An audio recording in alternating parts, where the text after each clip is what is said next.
vocês? Eu espero que sim. Hoje eu vim aqui para mais um vídeo e eu peço a vocês que acionem o sininho para receber as notificações quando a gente postar vídeo. Eu peço que vocês curtam, compartilhem, comentem, e eu peço que o Senhor abençoe a vida de vocês, abençoe a casa de vocês, abram os olhos de vocês para que vocês entendam e conheçam a Deus. E hoje eu vou falar sobre a graça do Senhor, né? Em João 1, versículo 17 diz: a lei foi dada por Moisés, a graça e a verdade por Jesus Cristo. O vídeo passado nós falamos sobre a lei de Moisés, a lei mosaica. E nesse vídeo eu disse que nós não precisamos mais guardar a lei. Eu vou ler hoje Efésios 1, de 4 a 8. Mesmo antes de criar o mundo, Deus nos amou e nos escolheu em Cristo para sermos santos e sem culpa diante dele. Ele nos predestinou para si, para nos adotar como filhos por meio de Jesus Cristo, conforme o bom propósito de sua vontade.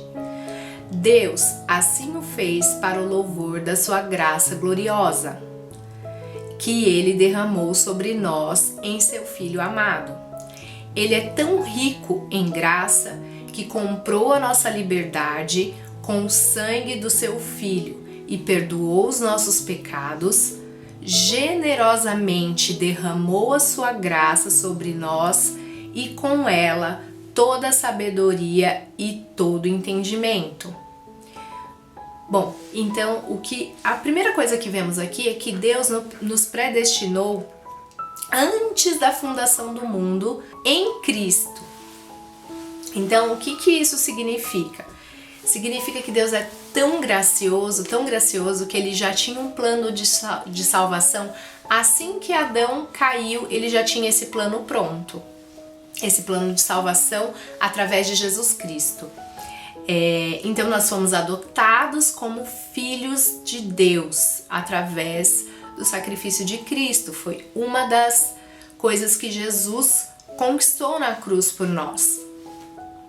Ele é tão rico em graça que ele compra a nossa liberdade através do sangue do seu Filho Jesus, e ele também perdoou toda a nossa dívida.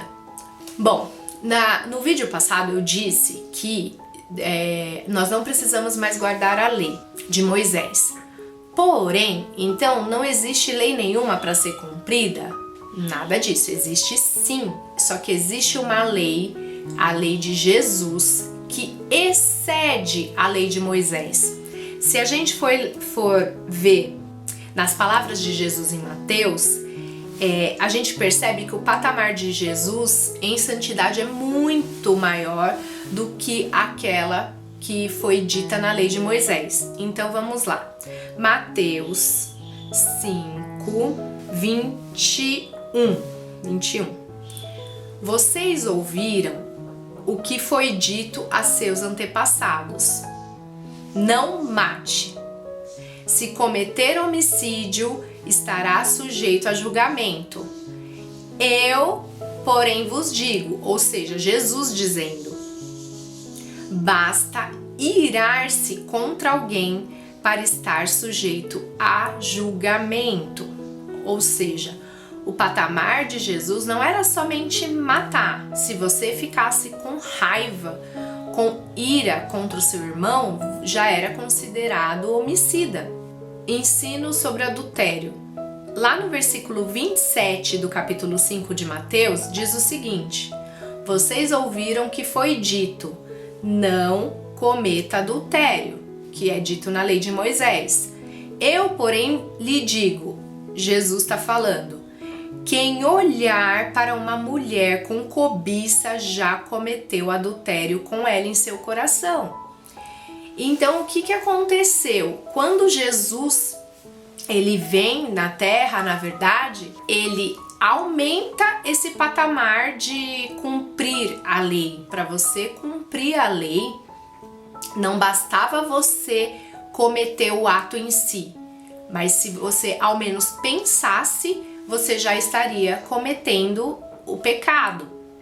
Então isso significa que o patamar de santidade de Jesus é muito maior, né? A exigência de cumprimento é muito maior do que era a lei de Moisés. Então, quando nós vemos isso, nós entendemos que nós não conseguiríamos jamais cumprir a lei, né? E aí Deus, ele vem e ele nos adota como filhos dele a partir do momento que nós cremos em Jesus. Então nós cremos, aceitamos Jesus como Senhor e Salvador, que isso é o novo nascimento, e nós ganhamos o poder de ser filhos de Deus. Então, com esse poder, nós recebemos o Espírito Santo. Por nós crermos e confessarmos, nós recebemos o Espírito Santo que nos ajuda, nos conduz a seguir todas as leis de Jesus Cristo. Então, isso já tinha sido predito até em Jeremias. Em Jeremias diz que Jesus é a nossa justiça. Em Jeremias 33 está escrito o seguinte, Jeremias 33, 15, diz o seguinte: naquele dia e naquele tempo levantarei um renovo, um descendente justo da linhagem do rei Davi. Ele fará o que é justo e certo em toda a terra. Nesse dia, Judá será salvo e Jerusalém viverá em segurança. E este será o seu nome. O Senhor é a nossa justiça. Aqui dá para perceber claramente que ele está falando de Jesus Cristo. Jesus Cristo veio da linhagem de Davi. Ele veio e fez o que era justo e certo em toda a terra. E ele agora, o Senhor Jesus Cristo, ele é a nossa justiça. O que isso quer dizer? Quer dizer que nós somos justificados por causa do sacrifício de Jesus. Quando os israelitas levavam um cordeiro para oferta do pecado, né? Eles ofereciam um cordeiro para que eles fossem purificados do pecado deles.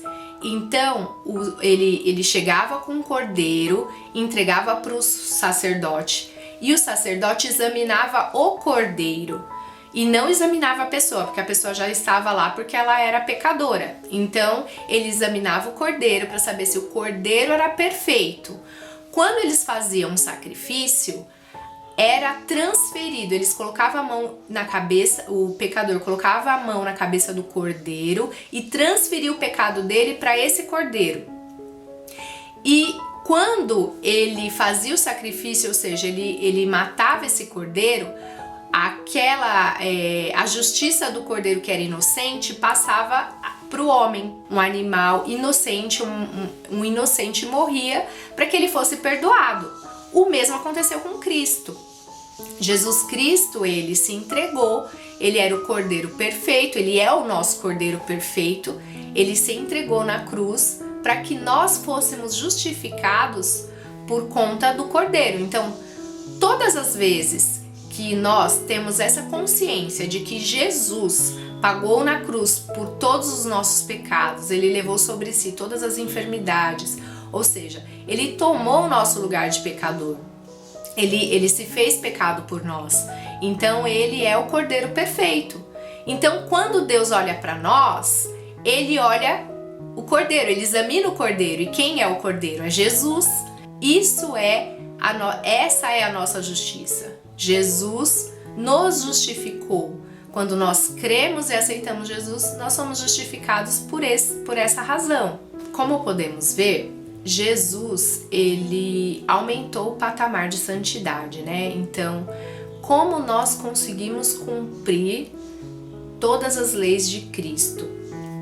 Nós conseguimos cumprir a partir do momento que nós cremos que Deus, ele nos amou tanto, que ele deu o Filho dele por amor a nós. Ele entregou o Filho dele. Então, quando a gente entende o tamanho do amor de Deus por nós, a gente não vai cumprir a lei de Cristo para receber algo em troca.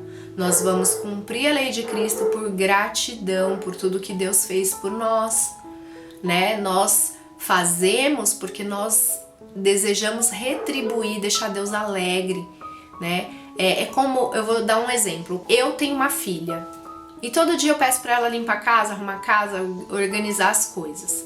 Tem dia que ela organiza muito bem, tem dia que ela organiza mais ou menos, tem dia que ela não quer saber de nada, não organiza as coisas. Mas chega um determinado dia, você chega em casa e tá tudo pronto, tudo feito, tudo arrumado. E aí você fala pra ela, nossa, o que aconteceu? E ela responde, meu namorado vai vir aqui hoje. Então, esse é um exemplo do que?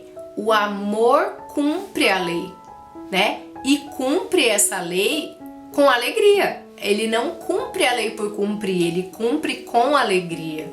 Romanos 13, o versículo do 8 ao 10. Não devam nada a ninguém, a não ser o amor uns pelos outros. Quem ama o seu próximo cumpre os requisitos da lei de Deus.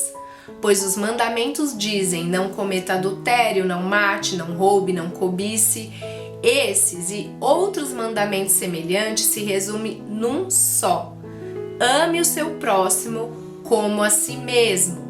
O amor não faz mal ao próximo, portanto, o amor cumpre todas as exigências da lei de Deus. Então, quando nós sabemos o tamanho do amor de Deus por nós, nós cumprimos toda a lei com alegria, né? Porque nós queremos deixar também alegre aquele que nos salvou, aquele que nos libertou, né? E Deus fez isso por nós. Ele entregou o Filho dele, que era tão precioso, para nos resgatar, para nos adotar como filhos de Deus. E por isso nós ganhamos o poder de cumprir a lei através do Espírito Santo que nos dirige.